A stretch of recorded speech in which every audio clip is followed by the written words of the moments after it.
medial. All right? What else do you notice about the big toe? It slants a little bit. Oh, that's just because it's applied. It's supposed to be Okay. straight. But what do you tell the difference between this structure and these structures here? It is wider because that's where your weight. It has just two pieces. Yeah, each of your toes, small toes, have 3 bones in them. 1, 2, 3. 1, 2, 3. 1, 2, 3. The big toe only has 2. 1, 2. The phalanges. Okay, so our toe bones are called the phalanges. The bones here are called the metatarsals. So the phalanges attach to the metatarsals. In the smaller toes, they are the proximal, the middle, and the distal phalanges. But in the big toe, it's only the proximal and the distal. There's no middle. Okay. These metatarsals attach to the tarsal bones. Okay. The first metatarsal, the big one, attaches to this bone here, which is called the medial cuneiform. The middle one is called the intermediate cuneiform, and this one's called the lateral cuneiform. So that makes sense. Remember, intermediate means middle, in the middle of. So medial, intermediate, lateral cuneiforms. And then this bone here is called the cuboid. And it kind of looks like a cube if you use your imagination. Okay? So the cuboid attaches to metatarsals 4 and 5. Lateral cuneiform to the third. Intermediate to the second, and medial to the first. Okay. The two last ones sharing one. These two share this one, yes. Okay. Going further posterior from the cuboid, we have the calcaneus, which is your heel bone. And this is a big bone. And sitting on top of the calcaneus is this nice structure here called the talus. Talus. And it's the talus that's going to make the joint with the tibia. Okay. Anything specific to know about like this? For your level, no. Okay. But you know, yeah, this is the tuberosity, right? But what I do want to point to you, you know what a sesamoid bone is? There are different kinds of bones: flat bones, long bones, short bones, irregular bones, and sesamoid bones. Seasmoid, I think it is. So the reason why a sesamoid bone is different than all the other kinds of bones is that all the other bones make a joint with another bone. Sesamoid bones are found in tendons. They're not found against another bone directly. So the tendon, as the tendon pulls, it moves that sesamoid bone. And the reason why we have those is that it gives the tendon more mechanical advantage to do its job. And we have 3 of them on each side of the body. 2 of them are underneath the toe, big toe. That's this one and this one. Okay? And matter of fact, the long flexor tendon goes right in between them. It goes right and flexes the toe. The third one on this limb is found here, and it's the patella. So the patella and the 2 sesamoids here are the 3 on each side that are found consistently. There are others around the body that sometimes show up on certain people and don't on others. But these are the ones that are consistent throughout the population. Okay? Now, we have 3 arches in our foot. We have an arch this way. All right, and then what do you think we call this arch? This one here. So why do I claim that some people have flat feet? I'm going to show you right now. But answer me first. What arch do you think this is? What side of the body is it? Medial? Medial. So this would be the medial longitudinal arch. It's the long way. Then we have a transverse arch this way. And then we have a lateral one, a smaller one on this side. Okay? And the reason why we have those arches is because when we step down, the foot flattens a little bit. And it's supposed to come back up when you're not weight bearing. Okay? People who have flat feet don't come back up. They stay flat, which throws all these muscles that are inserting on the toes out of whack. They're out of position. They can't do what they have to do in the position that they're in because of that flat. So what happens as a result is that those muscles, those tendons, pull the toes back not in the place where it should be, and it causes the toes to bend. Okay, so you may have seen people that have hammer toes like that, bunions. This joint here, when it bends, is a bunion, right? Baby bunions called bunionettes. They're on the fifth toe. Those things are all due to the fact that a foot that's flat can't have the muscles working to their greatest mechanical advantage. So they pull in the direction that they are pulling, and it's the incorrect direction. Okay. And that is because lacking of something. Why they have? That's because their foot is flat, and the medial side of the foot is stretched downward. Yeah. Why is flat to begin with? Well, so there's a big ligament that goes from here to the ball of the foot. Okay, so it's kind of like that. Okay, it's called the plantar fascia. You ever hear of plantar fasciitis? Anyone? Yeah, I have that problem. Okay. So when the ligament here, when the foot stretches, what happens to that ligament? It stretches, right? And when that ligament stretches, it tears off the calcaneus. And what happens when you tear a ligament off of a bone? The body's going to try to repair it. So it tries to repair the injury, but it doesn't know when to stop. And you keep damaging it because you keep walking on it, right? So it keeps repairing, and it never ends because you keep making the same injury over and over again. So a heel spur occurs when you get a plate of bone here that shouldn't be here, because how do you fix when a bone is damaged? You make new bone. So when that plantar fascia pulls off the bottom of the calcaneus, the body tries to repair it, and it makes new bone, and you get a spur. And it's not the spur that's causing the pain, by the way. You can have a big spur, and most people have spurs, they don't even know it. The pain is caused because when that ligament stretches, inflammation. And that's, so, you put something underneath here, like an orthotic, or something that's going to prevent it from flattening, and that's how you treat that, right? Even if you take away the spur will grow back if you're still flattening your foot. So the idea is to stop the flattening, right?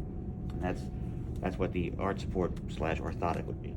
Okay. So that pain that's in there, it's not from the weight on the Well, I legs mean, or something? people who are heavier have more gravity pushing down on it, right? And wear and tear causes arthritis as well. So, bone spurs are a type of arthritis, right? All right, so that's the lower extremity. Now let's look at the upper extremity. The girdle for the upper extremity is the scapula.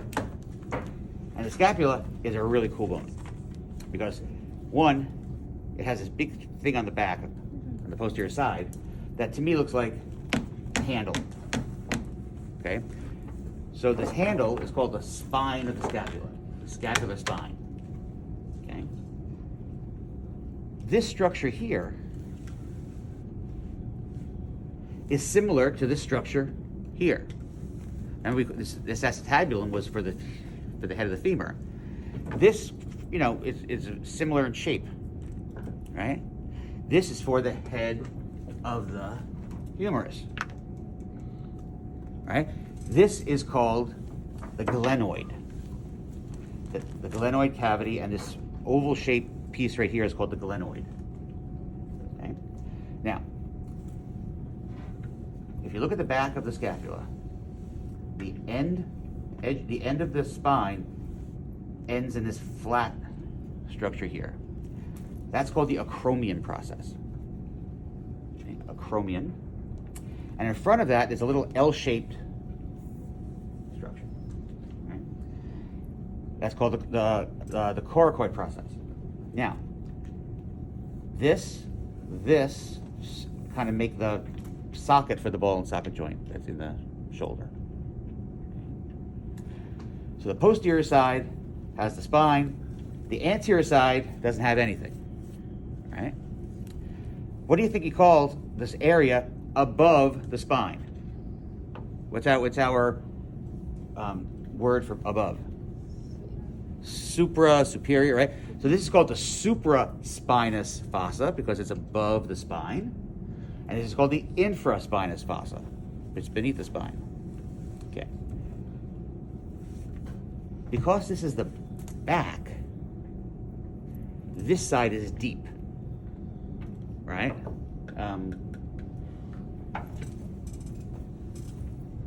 Sure. Right. So this bone here, this side here, this is called the subscapular fossa. Sub meaning deep, is right like that.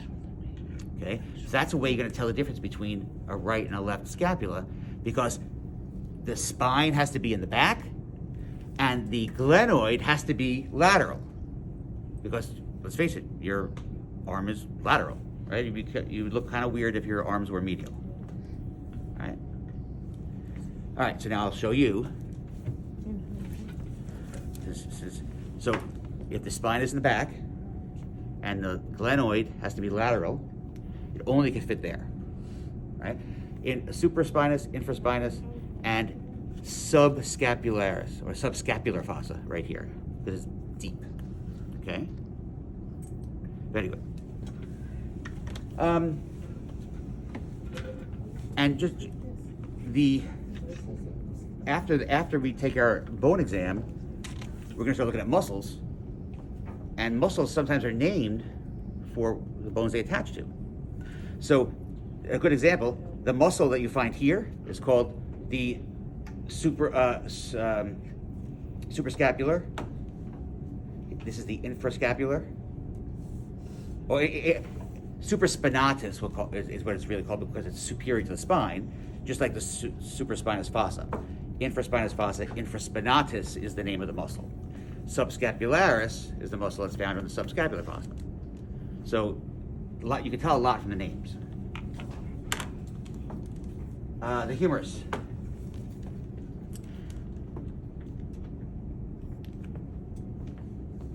This is not your funny bone, even though it's humerus. Okay? Just like the femur. So which one's the funny one? There is no funny bone. Actually, the funny bone is a nerve. So it's a funny nerve. It's a funny nerve, and I'll tell you that in a minute. Okay, you're ahead of me. All right, so look, here's the head, the neck, the body. This is the proximal epiphysis, and this is the distal epiphysis, just like the femur had. But the distal end has some interesting features to it. One, it has a big hole on one side, a big fossa on one side. It's not a hole that goes through, but it's a fossa, and a smaller one on the other side. Okay. The big one is in the back, and the reason why is that this bone here fits right there. And that's the elbow. This is the ulna. U for ulna, you can think of the U right there. Right? So, This one. hold on, I'll look at there in a second. But this ulna, this piece right here, is the part of your elbow that you feel. And this is called the olecranon. This is the olecranon process. This is the olecranon fossa. And the fossa and the process go into each other. And this prevents hyperextension of the elbow. Right? This is called the coracoid, and this is called the coracoid fossa. So this prevents hyperflexion on this side. All right. Now, the total big distal part has two sections to it. There's a round part here, and then kind of a indentation there. It kind of looks like a shell, a snail shell, or you have this round one here, and this. The round one is called the capitulum, and this is called the trochlea. Okay, and it just so happens that this here is called the trochlear surface of the ulna because it fits right on the trochlea.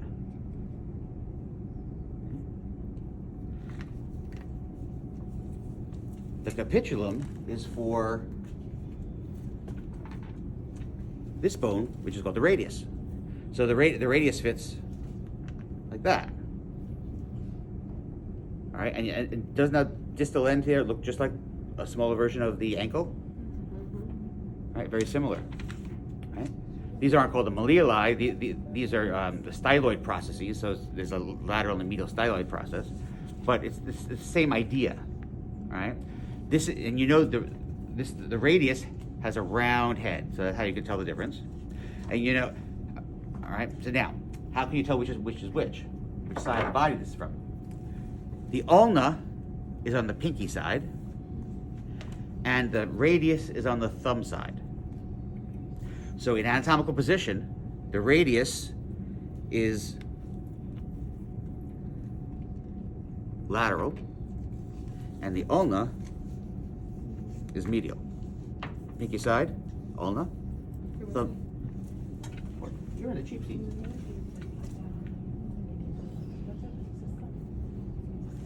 Ulna is pinky side, radius is thumb side.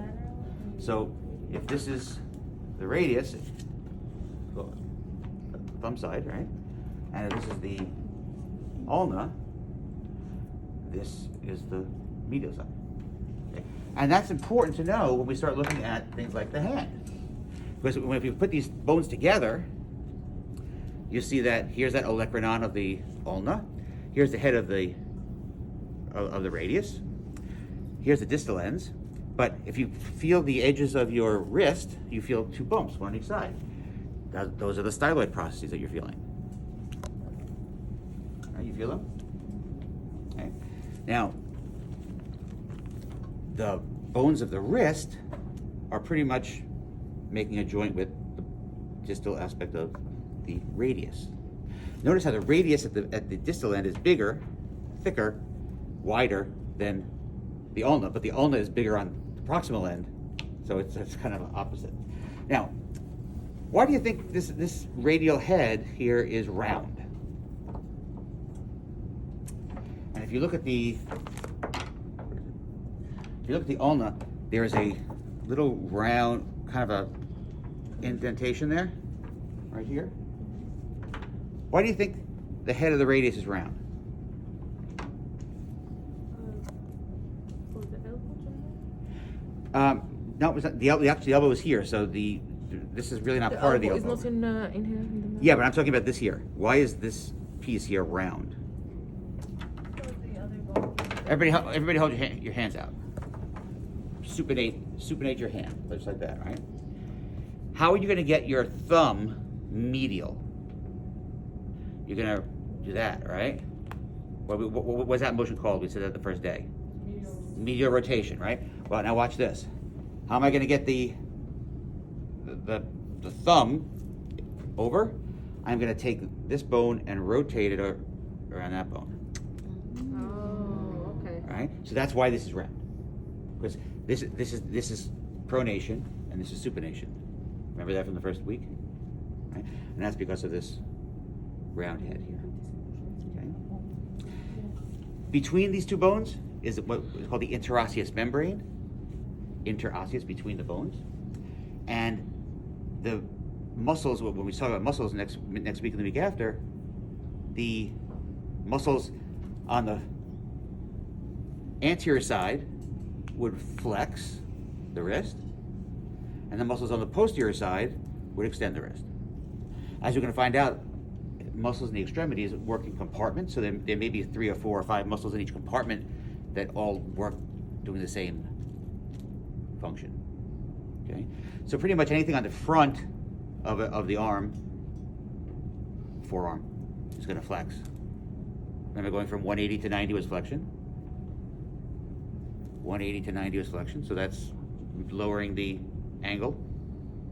And extending was making the angle bigger from 90 to 180. Right?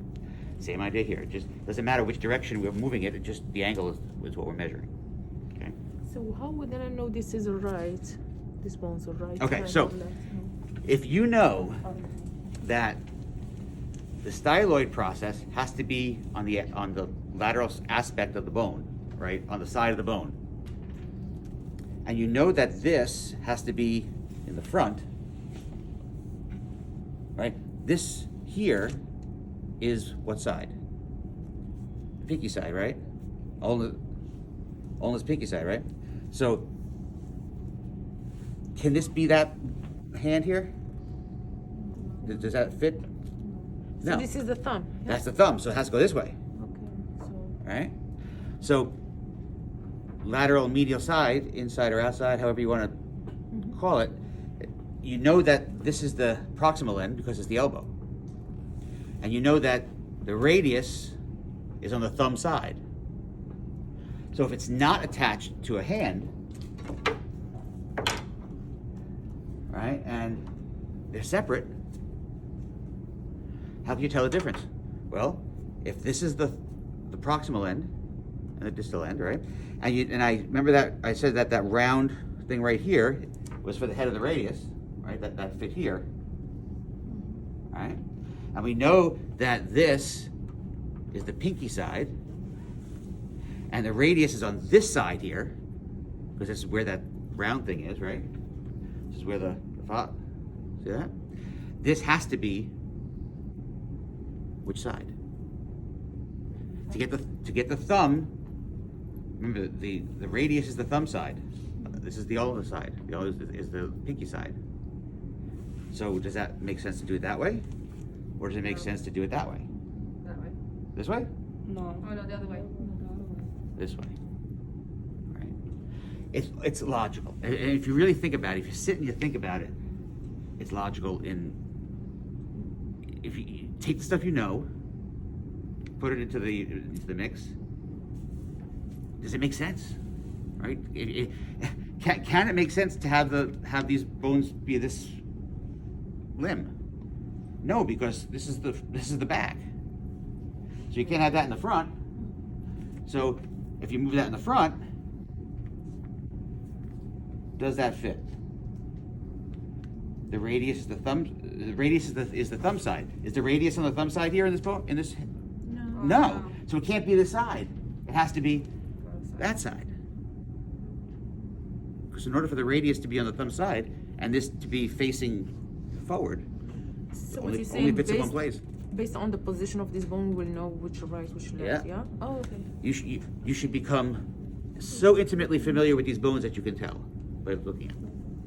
Okay. All right, we're almost done. Believe it or not, we have the hand that's left. Oh, and by the way, just to be clear, when we put the whole extremity together, right? Yeah. I was like, I thought it's early. It's early. It's late. Okay, here we go. All right, when we put this together, that's an awfully large humerus. This part here is the arm. This part here is the forearm. If you tell me that it flexes the arm, that means you're flexing the shoulder. When you're describing the elbow flexion, you're flexing the elbow or you're flexing the forearm, not the arm. Okay? If you're doing this if you're doing this to the wrist, you're flexing the wrist, not the forearm. You're flexing the wrist is the part that's moving. See, so the part that you are describing the flexion for, or the extension for, is the part that's moving, not the stationary part. Okay, make sense? Alrighty, so hand. Now this is kind of cool. Very similar to the foot. It has the same kind of phalanges. The lesser fingers have 3 bones, proximal, middle, distal. The thumb has 2. Has 5 metacarpals, the same thing as the metatarsals in the foot. And there are 8 carpal bones. And if you notice, there are 2 rows of 4 bones. 2 rows of 4 bones. Okay? Each of these bones in the wrist have names. Okay? And guess how many you have to know? All of them. 8. So,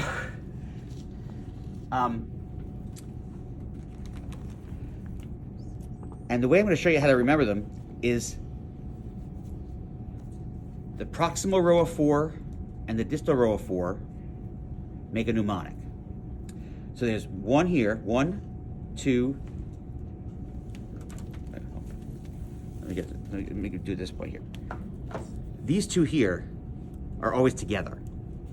Okay, that's a clue right here. These are 2 separate bones. And why people screw up the counting is because they don't count these as 2 bones. So watch what happens here. We have 1, 2, 3, 4. That's the proximal row. 1, 2, 3, 4. Always start on the thumb side. The distal row, 1, 2, 3, 4. So proximal 4, distal 4. Where's the fourth one? 1, 2, 3, Oh, the 4. bottom one. Okay. 1, 2, 3, 4. Now, for those of you who like mnemonics, the mnemonic is some lovers try positions that they can't handle. Each one of those words has the first letter of each word goes to the name of a bone. Some lovers try positions. Scaphoid is the S. P is the pisiform. The pisiform is always pissed off because it can't get away from this other bone. It's always attached to it. All right? So if you look at the pictures here, right, we have scaphoid, some. Lovers is the lunate. Tri is the tricatral. And this is the pisiform. So there's your first 4. Now you go back to the distal row, thumb side, that they can't handle. The H is the hamate bone, and the hamate bone, H, has a hook, and if you turn it on the other side, you'll see the hook. Okay? Here's the hook right here, on the wrist side. Okay? So, some lovers try positions that they can't handle. H is the hamate, C is the capitate, and now we have 2 left. They both start with the same letters, same 4 letters, T-R-A-P. Trapezium is one of them, and trapezoid is the other. Which one comes first in alphabetical order? Trapezium or trapezoid? Trapezium. So that's the one that's going to come first. So, trapezium, trapezoid, capitate, hamate. Some lovers try positions that they can't handle. Okay? Now, if you look at it from this side, here's that hook of the hamate.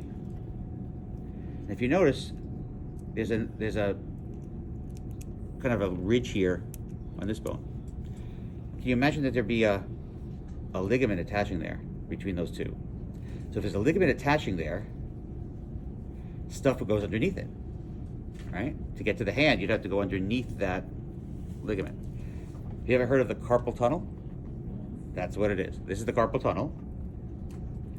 It's made by a ligament on top called the transverse carpal ligament, and the floor of the tunnel are these wrist bones.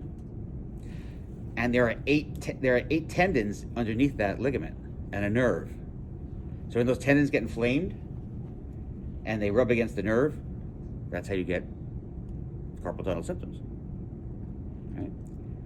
Anyone here have carpal tunnel? Anyone have carpal tunnel? You're all too young. All right, so just for future reference, the nerve that goes underneath here only does certain fingers. So when you have carpal tunnel, you're only going to have symptoms on some fingers, not the others. So you're going to have thumb, index, middle, and half of the ring finger, that's all one nerve. These here are a different nerve. It's the ulnar nerve. The median nerve goes underneath the ligament. So if you have carpal tunnel syndrome, you're only going to have symptoms here.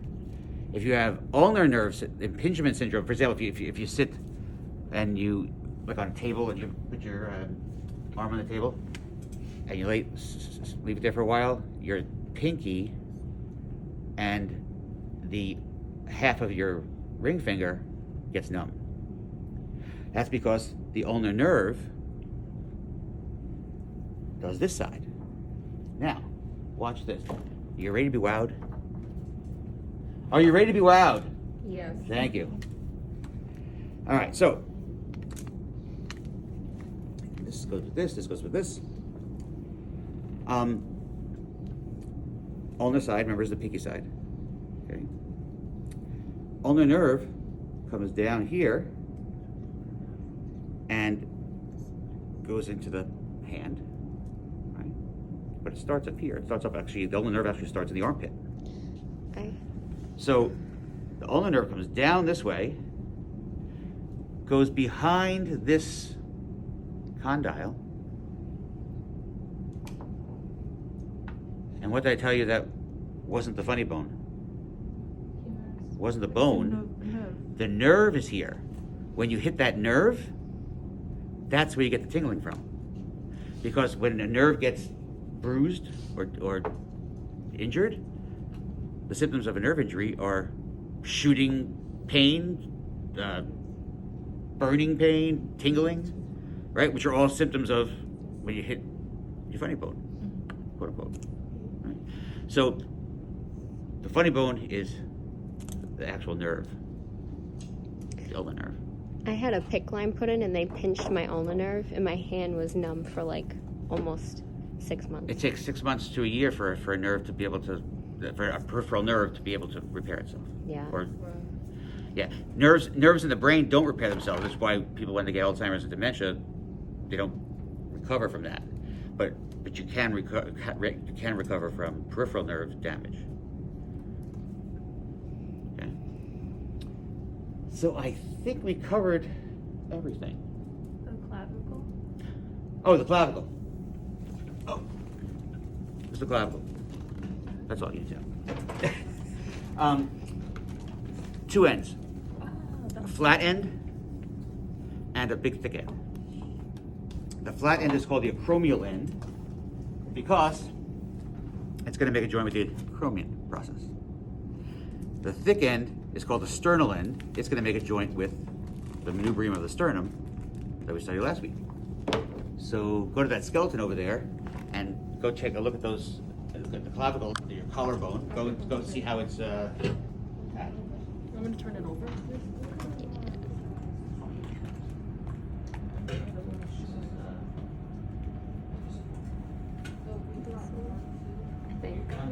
Left side. 1, 2, 3, 4.